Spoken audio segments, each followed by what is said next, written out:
بابو سر top پر سیلابی ریلا، ایک خاندانی سانحہ۔ فہد اپنی ماں کا ہاتھ تھامے ہوئے ان کی زندگی بچا رہے تھے جب ایک چیخ نے سب کچھ بدل دیا۔ 13 سال بعد ایک ساتھ تفریح کے لیے جانے والا خاندان۔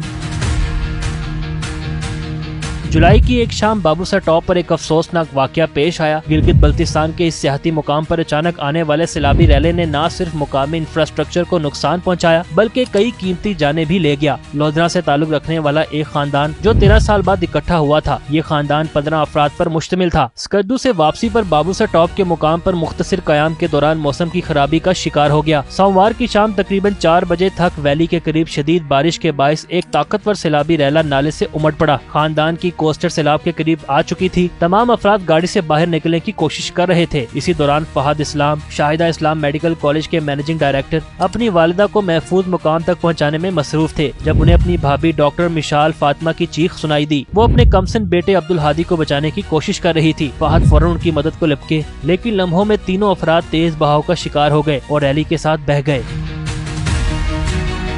ریسکیو اہلکاروں کے مطابق حادثے میں فہد اسلام اور ڈاکٹر مشال موقع پر ہی جاں بحق ہو گئے جبکہ 3 سالہ عبدالہادی لاپتہ ہو گیا۔ مقامی افراد اور ریسکیو ٹیموں نے تلاش جاری رکھی۔ 3 دن بعد عبدالہادی کی لاش بابوسر کے علاقے ڈاسر میں نالے سے برآمد ہوئی۔ لاش کی اطلاع مقامی افراد نے دی جس پر گلگت بلتستان اسکاؤٹس نے موقع پر پہنچ کر لاش کو نکالا اور چلاس کے اسپتال منتقل کیا۔ گلگت بلتستان ڈیزاسٹر مینجمنٹ کے مطابق شدید بارشوں کے باعث بابوسر ٹاپ کے اطراف میں 6 مختلف مقامات متاثر ہوئے۔ دیوسئی، ناران اور اسکردو روڈ پر بھی سیلابی صورتحال پیدا ہوئی جس کے باعث درجنوں گاڑیاں پھنس گئیں اور متعدد سیاح مقامی گھروں میں پناہ لینے پر مجبور ہو گئے۔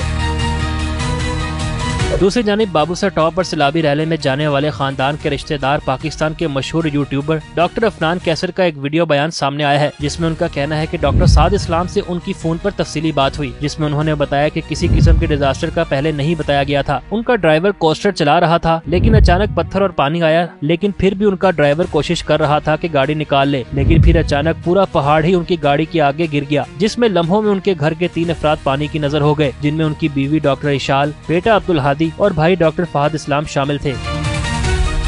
عفنان کیسر کا مزید کہنا تھا کہ ڈاکٹر سعد اسلام اپنے والد کو بچا رہے تھے لیکن ان کا ہاتھ چھوٹ گیا اور وہ اللہ سے دعا کرنے لگے کہ ان کو کچھ نہ ہو۔ جب ان کے والد ایک پتھر سے ٹکرائے اور وہ وہیں رہے اور ان کو نہ تو کوئی پتھر لگا اور نہ پانی ان کو بہا لے گیا، بعد میں انہیں ریسکیو کر لیا گیا۔ ڈاکٹر عفنان کیسر کا کہنا تھا کہ سعد اسلام بہت حوصلے سے کام لے رہے ہیں اور وہ اپنی فیملی کی لاشیں لودھرا لے کر آ رہے ہیں۔